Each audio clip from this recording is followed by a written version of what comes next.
자비로우신 하나님, 오늘도 우리에게 새 하루를 밝혀주시니 감사합니다. 주님만이 우리의 어두움을 밝히시는 참 빛이 되심을 믿음으로 고백합니다. 우리가 오늘 다가올 일을 가늠할 수 없고, 그러므로 우리의 인생의 하루길도 이 새벽 언뜻 어두움일 수 있사오나 주님께서 우리의 길을 밝히실 것이니 두려움이 없습니다. 그러하오니 주님, 오늘 우리의 하루길에 밝은 빛이 되시고 든든한 인도자가 되어 주시옵소서. 하나님, 오늘도 이사야의 말씀을 들으며 하루를 시작합니다. 나그네에게 하루의 양식이 필요하듯이 오늘 우리에게도 하루치의 말씀을 허락하여 주시옵소서. 특히 오늘은 투명함의 은혜를 허락받기를 구합니다. 이사야 선지자를 통해 주시는 말씀처럼 우리는 자꾸만 무엇을 숨기며 살아갑니다. 행위를 숨기고 동기를 숨기고 심지어 나 자신마저 하나님 앞에 숨기려고 합니다. 불가능한 줄 알면서도 손바닥으로 하늘을 가릴 수 있는 것처럼 착각합니다. 그러나 주님, 밝으신 주님 앞에 어두운 구석이 존재할 수 없고 온 땅을 주시하시는 하나님 앞에 드러나지 않을 인생이 없음을 우리가 잘 알고 있습니다. 지음을 받은 피조물이 지으신 분 앞에서 감추고자 하는 모든 시도를 그치고 오늘 하루 주님 앞에서 투명하고 당당하게 솔직하게 살아가게 하여 주시옵소서. 하나님, 우리 시대를 주님의 손에 올려드립니다. 선거는 끝났지만 사람들의 마음은 아직 제자리를 찾지 못했습니다. 정의를 외치는 소리와 안정을 꾀하는 소리가 혼재합니다. 그러나 각자의 오름이 다르다 하더라도 우리는 결국 같은 땅에서 함께 살아야 할 이웃들입니다. 밝히 아시는 하나님께 모든 것을 맡기고 하나님의 역사를 기다리는 우리가 되기를 원합니다. 밝히 들어 날라를 바라보며 믿음 가운데 기도하는 우리가 되게 하시되 분열이 아닌 이해와 화합의 길을 찾아가게 하여 주시옵소서. 6월 20일 세계 난민의 날을 지나며 고향을 등진 사람들을 생각합니다. 어떤 이는 전쟁을 피해 떠났고 어떤 이는 박해를 피해 떠났습니다. 아이의 손을 잡고 국경을 넘은 사람도 있고 사랑하는 이와 생이별한 사람도 있습니다. 집을 잃고 일상을 잃고 언어를 잃은 사람들을 긍휼히 여겨 주시옵소서. 하나님께서는 출애굽한 이스라엘 백성들에게 명령하시기를 너는 이방 나그네를 압제하지 말며 그들을 학대하지 말라. 너희도 애굽 땅에서 나그네였음이라 말씀하셨습니다. 이 성경의 말씀은 시대와 문화를 넘어 오늘도 유효한 줄 아오니 우리 또한 낯선 이를 두려움으로만 바라보지 아니하고 긍휼의 마음으로 대하게 하여 주시옵소서. 하나님, 이 시대는 힘은 넘치지만 자비가 부족합니다. 목소리는 커졌지만 경청이 줄었습니다. 연결은 쉬워졌어도 이해는 어려워졌습니다. 힘 있는 자는 절제를 배우게 하시고 연약한 자는 보호를 받게 하시옵소서. 우리가 서로를 밀어내기보다 품어주는 세상을 이루어가게 하여 주시옵소서. 화해의 하나님, 북방선교부가 통일선교주간을 은혜 가운데 마치게 하시니 감사합니다. 통일선교학교와 3.1기도회를 통하여 북한의 현실을 다시 바라보게 하시고 닫힌 문을 넘어 일하시는 하나님을 만나게 하시니 감사합니다. 강의와 만남을 통해 얻은 새로운 통찰을 기도와 실천의 소재로 삼아 북한 선교에 더욱 힘쓰는 소망교회가 되게 하여 주시옵소서. 하오나 주님, 최근 북한 정세를 바라보면 마음이 더욱 무거워집니다. 북한이 군사분계선 인근까지 철조망을 내리고 지뢰지대를 조성하며 전술도로를 내고 있다는 소식이 들려옵니다. 남쪽 국경을 영구적으로 차단하겠다는 요새화 작업을 진행하고 있습니다. 한때 길을 내고 철대를 연결하던 자리에 이제는 철조망과 지뢰가 들어서고 있습니다. 서로를 향한 불신과 단절의 벽은 더욱 높아져 가는 듯합니다. 하오나 주님, 사람이 철책을 세운다고 해서 하나님의 길까지 막을 수 없음을 우리는 믿습니다. 사람이 경계를 만들지만 하나님은 여전히 사람을 만나게 하시고 화해와 통일을 준비하시는 줄 믿습니다. 그러므로 우리가 현실의 벽만 바라보다 낙심하지 않게 하시고 기도를 멈추는 일이 없게 하여 주시옵소서. 길이 보이지 않는 때일수록 더욱 주님을 의지하게 하시고 북한 선교의 사명을 충성스럽게 수행해 가게 하여 주시옵소서. 하나님, 인생의 마지막 순간을 바라보며 주님께 간절히 기도하는 은퇴 장로님을 기억하여 주시기를 원합니다. 얼마 남지 않은 시간을 오랜만에 만나는 가족들과 보내고 있습니다.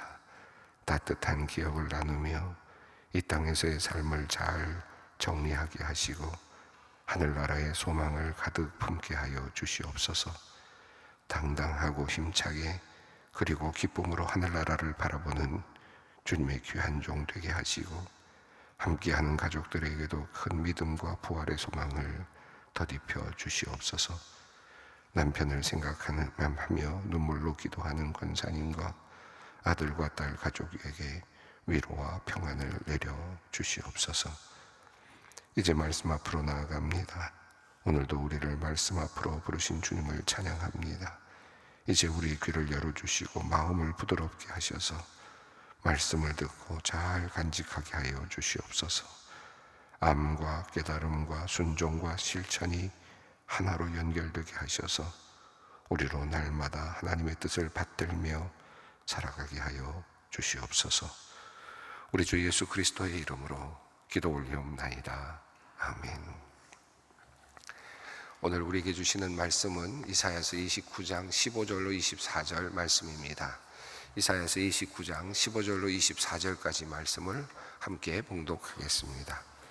자기의 계획을 여호와께 깊이 숨기려 하는 자들은 화 있을진저 그들의 일을 어두운 데서 행하여 이르기를 누가 우리를 보랴 누가 우리를 알랴 하니 너희의 패역함이 심하도다. 토기장이를 어찌 진흙같이 여기겠느냐. 처음 지음을 받은 물건이 어찌 자기를 지은 이에 대하여 이르기를 그가 나를 짓지 아니하였다 하겠으며 빚음을 받은 물건이 자기를 빚은 이에게 대하여 이르기를 그가 총명이 없다 하겠느냐. 오래지 아니하여 레바논이 기름진 밭으로 변하지 아니하겠으며 기름진 밭이 숲으로 여겨지지 아니하겠느냐.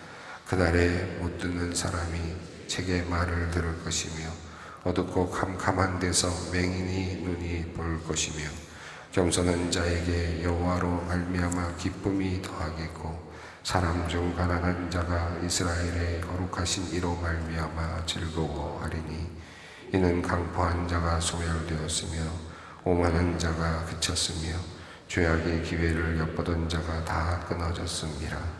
그들은 송사로 사람에게 죄를 지으며 성문에서 판단하는 자를 올무로 잡듯하며 헛된 일로 의인을 억울하게 하느니라.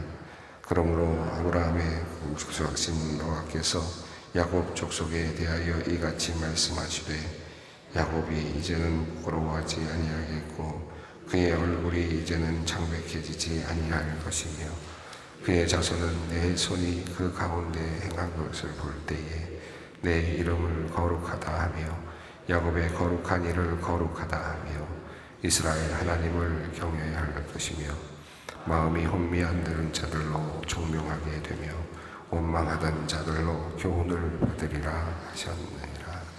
아멘. 슬프다 아리엘이여라고 부르면서 이야기를 시작한 내용이 바로 앞에 있었습니다. 지난주에 우리가 함께 살펴보았습니다.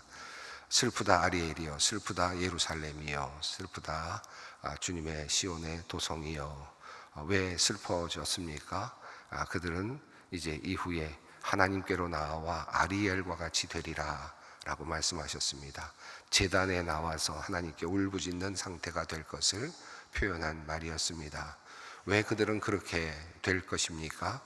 이사야는 지금 이미 끊임없이 예언을 하고 있습니다. 너희가 애굽을 의지해서는 안 된다.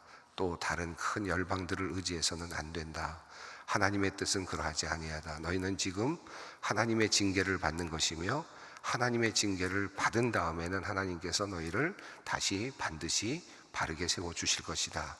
하나님만을 의지해야 된다 라고 그렇게 이야기하지만, 그러나 그들은 그것을 듣지 않고 있습니다. 결국은 그들은 하나님께 나와 간절히 울부짖을 수밖에 없는 상태입니다.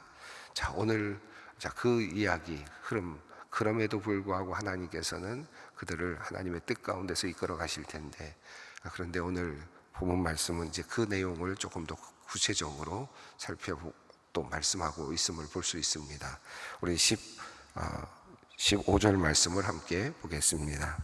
자기의 계획을 여호와께 깊이 숨기려 하는 자들은 화 있을진저 그들의 일을 어두운 데서 행하며 이르기를 누가 우리를 보랴 누가 우리를 알랴 하니. 아마도 지금 이스라엘 남유다의 지도자들은 이 이사야가 예언하는, 이 이사야는 지금 왕궁에서 예언을 했던 사람이죠. 그러니까 왕실에서 예언을 했던 사람이기 때문에 직접적으로 영향을 받을 수밖에 없었을 것입니다. 남유다의 지도자들은 이사야의 그 말에, 하나님의 말씀을 전하는 이사야의 그 전언에, 하나님의 말씀에 그들은 반응할 수밖에 없었습니다. 그 말씀을 들을 수밖에 없었죠. 그럼에도 불구하고 그들의 생각은 다른 곳에 있었습니다. 그래서 앞서서 그런 얘기가 나오지 않았습니까? 잠자는 영을 너희에게 주었다. 너희가 술 취했다 라고 하는 표현이 나왔었는데, 바로 그것입니다. 그들은 지금 하나님의 말씀을 제대로 지금 듣고 있음에도 불구하고 이사야를 통해서 분명하게, 아주 분명하고 명료하게 어떻게 해야 될 것에 대한 이야기를 듣고 있음에도 불구하고 그들은 그 길로 나가지를 않습니다. 도리어 그런 믿음이 없는 겁니다. 그리고 나름대로 이 위기를 극복해 보려고 하는 것이죠. 지금 그들이 당해야 되는 것은 하나님의 뜻대로라면 그들은 우선 징계를 받아야 합니다. 징계를 받아야 하고, 그리고 나서 회복되는 경험을 해야 합니다. 반드시 그래야만 하나님의 뜻이 이루어지는 것입니다. 자, 그런데 그들은 그 징계조차도 받지 않아 보려고 노력을 하는 겁니다. 어떻게 해서든지 징계의 국면을 모면해 보려고 노력을 하는 거죠. 그러면서 애굽과 동맹을 맺고 강대국들과 동맹을 맺음으로써 지금 자기 자신 앞에 놓여 있는 현안, 다시 말하면 아수르의 위협으로부터 피해 보려고 노력을 지금 합니다. 곧 북이스라엘은 아수르에게 점령을 당하게 될 것입니다. 자, 그것이 거의 확실해 보이는 상황인데, 그러니까 더욱더 애굽을 의지해서 자기들이 받으려고 하는 징계 국면을 모면해 보려고 하는 그런 상황입니다. 자, 이사야는 하나님의 뜻을 이미 전해 주었습니다. 너희는 이미 잘못한 것이 있어서 너희는 이제 하나님께서 징계하실 것이다. 그러나 그 징계는 오래지 않는다. 그리고 너희는 다시 일어날 것이다. 너희가 티끌같이 될 것이지만, 그러나 너희를 치는 백성들은 세미한 티끌같이 날아가 버릴 것이다. 그들은 꿈을 꾸는 것처럼 날아가 버릴 것이다. 자, 그 말씀은 무슨 뜻입니까? 너희가 포로가 되고 너희가 혹시라도 잘못돼서 너희가 하나님의 징계를 받는다고 할지라도 그 징계조차도 꿈과 같이 지나가게 될 것이다 라는 뜻 아니겠습니까? 자, 그리고 나서 너희를 회복시킬 것이다 라고 하는 하나님의 큰 계획을 보여주셨음에도 불구하고 그들은 그것을 받아들이지 않습니다. 나는 어떻게 해서든지 징계를 모면하겠다, 우리는 어떻게 해서든지 징계를 받지 않으려고 한다라고 하는 그런 의지를 가지고 나름대로 노력을 하고 있는 것이죠. 결국은 이사야를 통해서 하나님께서 주시는 말씀을 그들이 믿었는지, 아니면은 믿었다면은 제대로 했겠죠. 그러나 그들은 형식적으로만 믿었던 겁니다. 결과적으로 그들은 어떻게 했습니까? 15절을 보면 자기의 계획을 여호와께 깊이 숨기려고 하는 자들.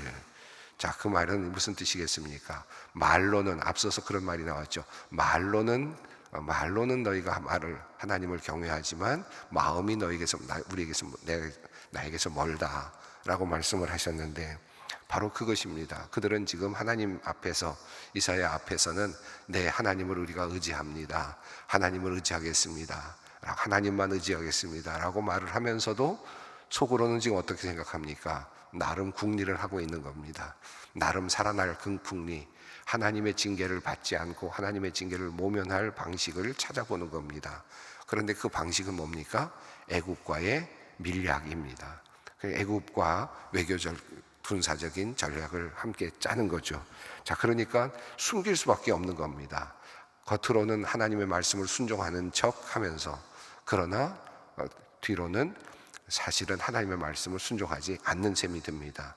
숨어서 지금 외교적인 전략을 또는 군사적인 전략을 함께 짜고 있습니다. 이미 이사야는 그것을 내다보고 있고 또 하나님께서 그것을 보게 하셨습니다.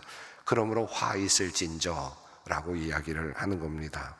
그들은 뭐 어떻게 합니까? 어두운 데서 이르기를, 실은 하나님을 믿는다고는 하지만 사실은 그렇게 어두운 데서 일을 한다는 말은 결국은 뭡니까? 하나님의 뜻을 거스리면서 그런 일을 하고 있다는 것은, 어두운 데서 그런 일을 하고 있다는 얘기는 하나님을 믿지 않는다는 것이다. 하나님이 이걸 보겠느냐? 하나님이 이걸 알겠느냐? 하나님의 전능하심과 하나님의 전지하심과 하나님의 능력을 과소평가하는 것이죠. 어두운 데서 우리가 하고 있는데 하나님께서 과연 보시겠느냐? 과연 그렇습니까? 하나님은 모든 것을 알고 계시는 분이신데, 우리가 믿는 하나님은 그러한 분이시고 우리는 그렇게 믿고 있는데, 말로는 그렇게 믿는다고 하면서 살면서 삶으로는 그렇게 살지를 못한다라는 겁니다. 이것이 유다의 백성들의 만의 모습이 아니라 사실은 우리들의 모습이기도 하죠. 우리는 또 믿는다, 믿습니다 라고 말하고 또 하나님 앞에 나와서 기도도 하고 하지만 돌아가면서는 나의 계획을 세우죠. 내가 어떻게 할 것인지 하나님의 말씀에 청종하기보다는 내 뜻을 세우려고 할 때가 많습니다. 자, 16절 말씀을 읽습니다. 너희의 패역함이 심하도다. 토기장애를 어찌 진흙같이 여기겠느냐? 지음을 받은 물건이 어찌 자기를 지은 이에 대하여 이르기를 그가 나를 짓지 아니하였다 하겠으며, 빚음을 받은 물건이 자기를 빚은 이에 대하여 이르기를 그가 총명이 없다 하겠느냐? 이것은 패역함이다 라고 말합니다. 토기장애는 토기와는 전혀 차원이 다른 존재죠.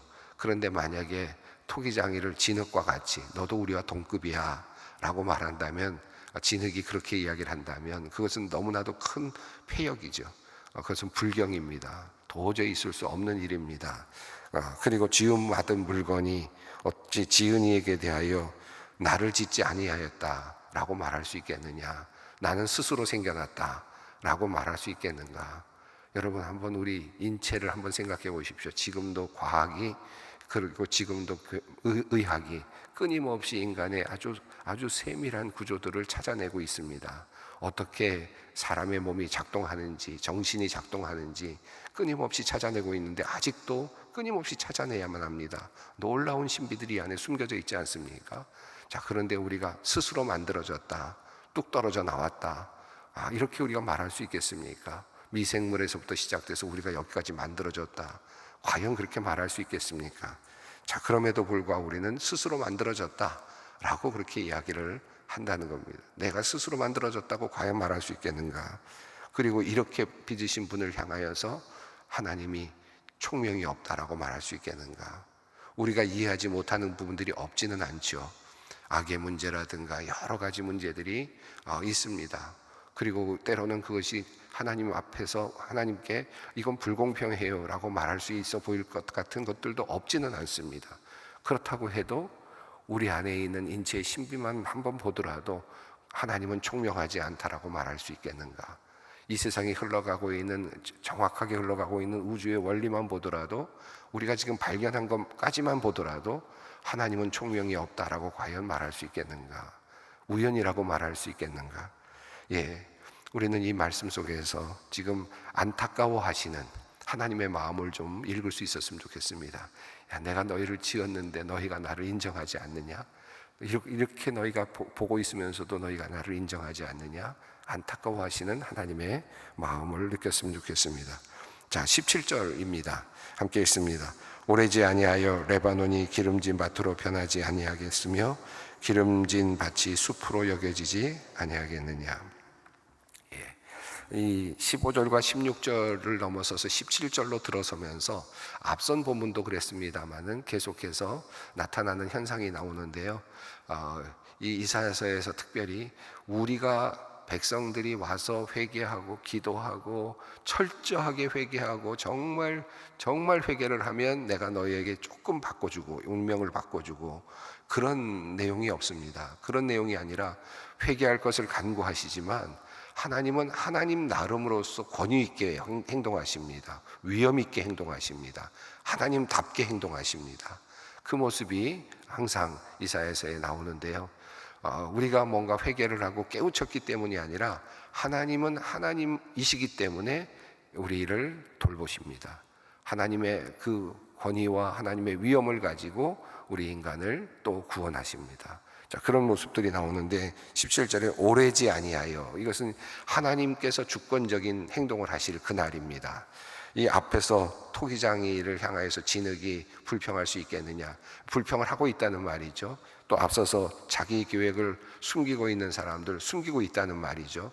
자, 그렇게 순종하지 않고 불경한 사람들, 남유다의 백성들뿐만 아니라 바로 우리들의 모습들, 그런데도 불구하고 하나님은 오래지 아니하여서 하나님의 구원의 역사를 이루어 가십니다.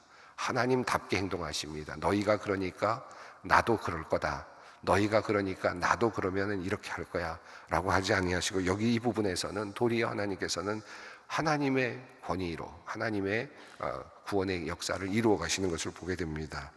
오래지 아니하여 레바논이 기름진 밭으로 변하지 아니하겠느냐, 이 말은 기름진 밭으로 변했느냐, 레바논이 그러면 기름진 밭이 아니었느냐, 이런 의미가 아니라 세상이 변하는, 다시 말하면 세계가 완전히 바뀌는, 세상이 바뀌는 전환점에 대한 이야기를 17절이 하고 있습니다. 레바논의 백향목이라는 거 들어보셨죠? 이 레바논 지역은 빽빽한 산림으로 가득 차 있는 곳입니다.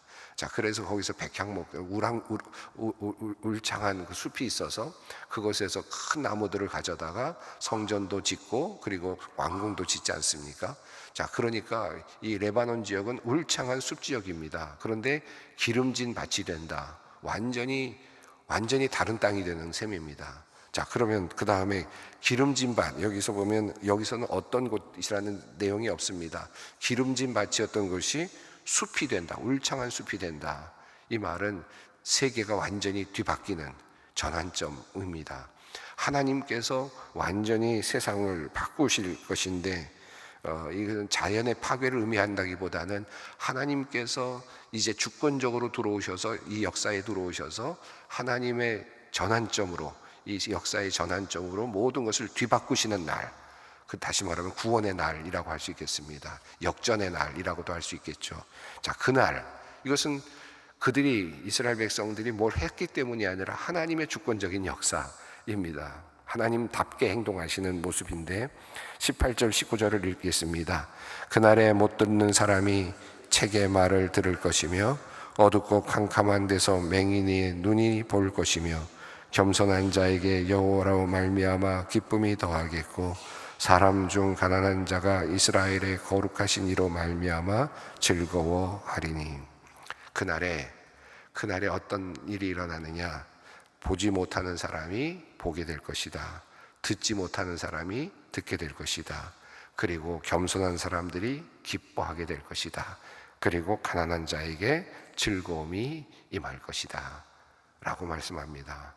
자, 약자들, 그리고 약자들과 그리고 보지 못하던 사람들이 보게 되는, 여기 앞서서 울창한 숲이 기름진 밭이 되고 기름진 밭이 숲이 되는 것처럼 보지 못하는 자가 보게 되고 그리고 듣지 못하는 자가 듣게 되는 역전의 드라마가 쓰여지는 그날, 바로 그날이 올 것이다.